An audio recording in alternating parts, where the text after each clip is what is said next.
اس دنیا میں کوئی ایسی جگہ نہیں جو خانہ کعبہ کی طرح مقدس اور مرکزی حیثیت رکھتی ہو۔ یہ مقام سعودی عرب میں وادی حجاز میں واقع ہے۔ روزانہ ہزاروں افراد 24 گھنٹے خانہ کعبہ کا طواف کرتے ہیں۔ خانہ کعبہ کے کروڑوں مسلمان اس مقام کو اپنا قبلہ تسلیم کرتے ہوئے اس کی جانب رخ کر کے 5 وقت کی نماز ادا کرتے ہیں۔ خانہ کعبہ مکعب یعنی کیوب کی شکل میں تعمیر ہونے کے ساتھ ساتھ تاریخ کے آئینہ میں ایک انتہائی خاص مقام کا حامل بھی ہے۔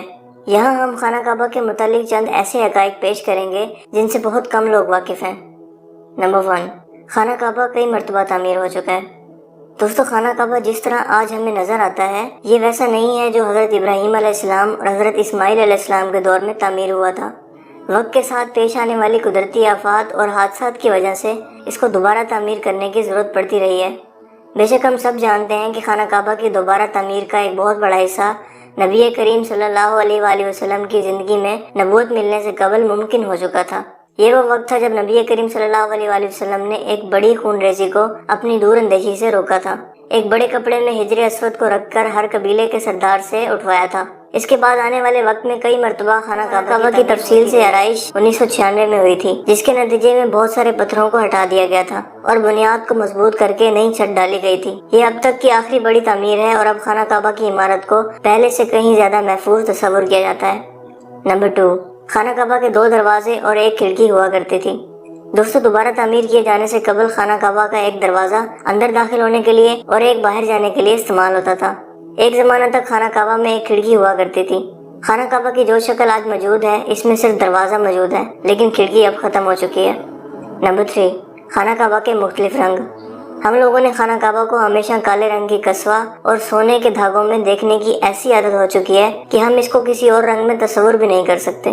یہ روایت عباسد، جن کی گھر کا رنگ کالا تھا، کے دور سے چلی آ رہی ہے، لیکن اس سے قبل خانہ کعبہ مختلف رنگ کے غلاف سے ڈھکا رہتا تھا۔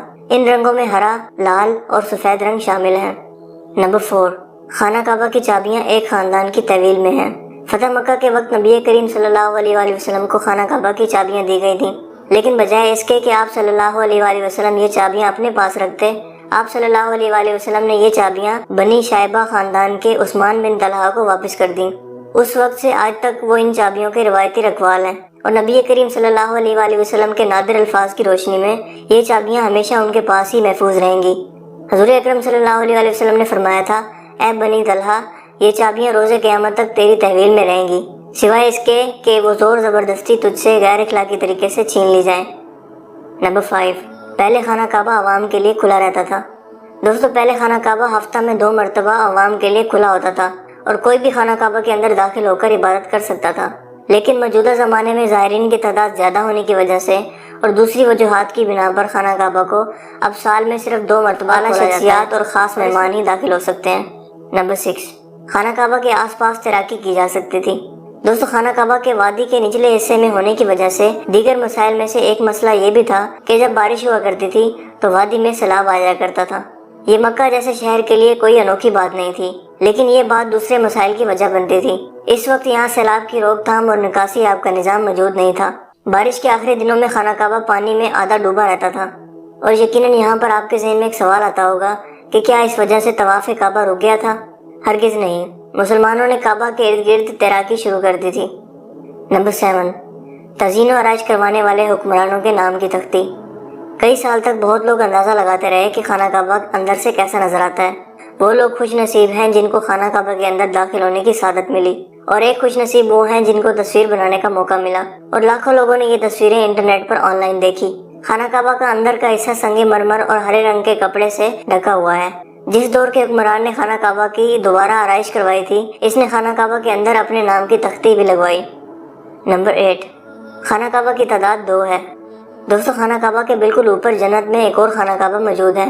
اس کا ذکر قرآن پاک میں بھی آتا ہے، اور نبی پاک صلی اللہ علیہ وآلہ وسلم نے بھی اللہ کے نبی صلی اللہ علیہ وآلہ وسلم نے معراج کا واقعہ سناتے ہوئے فرمایا، جب مجھے بیت المعمور دکھایا گیا تو میں نے حضرت جواب دیا کہ یہ بیت المعمور ہے، جہاں 70,000 فرشتے روزانہ اللہ کی عبادت کرتے ہیں، اور جب وہ یہاں سے جاتے ہیں تو واپس نہیں آتے، مطلب ہمیشہ نیا دستہ آتا ہے۔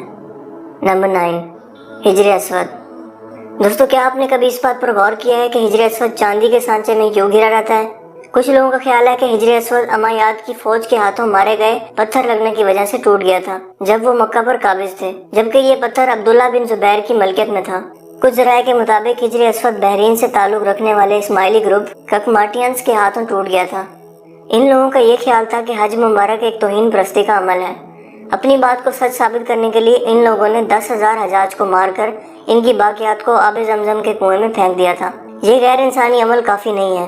یہ شیطان ہجر اسود کو عرب کے مشرق میں لے گئے اور پھر عراق کے شہر کوفہ لے گئے، جہاں اس کے عوض تاوان وصول کیا گیا۔ جب ان کو مجبور کیا گیا تھا کہ وہ اس کو خلیفہ عباست کو واپس کر دیں، جب اسے واپس کیا گیا تھا تو یہ ٹکڑوں میں تھا، اور اس کو یکجان کرنے کا صرف ایک ہی طریقہ سمجھ آیا تھا کہ اس کو چاندی کے سانچے میں رکھا جائے۔ کچھ تاریخ دانوں کے مطابق اس مقدس پتھر کے کچھ حصے آج بھی کہیں گم ہیں۔ نمبر 10، خانہ کعبہ مکعب کی شکل کا نہیں ہے۔ مکعب کی شکل یعنی سکوئر سے مشہور خانہ کعبہ دراصل مستطیل کی شکل کا ہے۔ خانہ کعبہ کبھی بھی مکعب کی شکل کا نہیں تھا۔ اس کی اصل زاویے کے مطابق یہ ایک آدھا گول حصہ ہے جس کو حجر اسماعیل کہا جاتا ہے۔ نبی کریم صلی اللہ علیہ وآلہ وسلم کو نبوت ملنے سے پہلے جب خانہ کعبہ کی دوبارہ تعمیر ہوئی تھی، تب قریش نے اس بات کی حامی بھری تھی کہ وہ حلال کمائی سے ہی اس کی تعمیر مکمل کریں گے۔ اس کا مطلب یہ ہے کہ جوئے، لوٹ مار، جسم فروشی اور سود جیسے حرام کاموں سے کمایا ہوا پیسہ استعمال نہیں ہوگا۔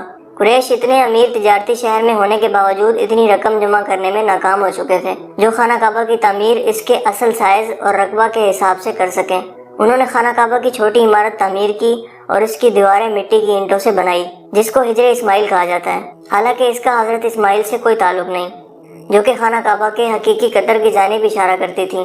اپنی زندگی کے آخری حصہ میں حضرت محمد صلی اللہ علیہ وآلہ وسلم نے خانہ کعبہ کی دوبارہ تعمیر کا ارادہ کیا تھا، مگر یہ عظیم فریضہ انجام دینے سے پہلے ہی آپ صلی اللہ علیہ وآلہ وسلم جہاں فانی سے کوچ کر گئے۔ خلیفہ عبداللہ بن زبیر کے دور حکومت کے چند سال کے مختصر وقفہ میں خانہ کعبہ اپنی اسی شکل میں موجود تھا جس میں نبی پاک صلی اللہ علیہ وآلہ وسلم نے دیکھا تھا۔ دوستوں، مجھے امید ہے آج کی یہ ویڈیو آپ کے لیے کافی انٹرسٹنگ ہوئی ہوگی اور آپ کی انفارمیشن میں اضافے کا باعث بنی ہوگی۔ اگر ویڈیو آپ کو اچھا لگا تو اس ویڈیو کو لائک کیجیے اور شیئر کیجیے۔ مزید اس طرح کی ویڈیوز کے لیے تب تک کے لیے اپنا بہت سا خیال رکھیے گا۔ Thanks for watching. خدا حافظ۔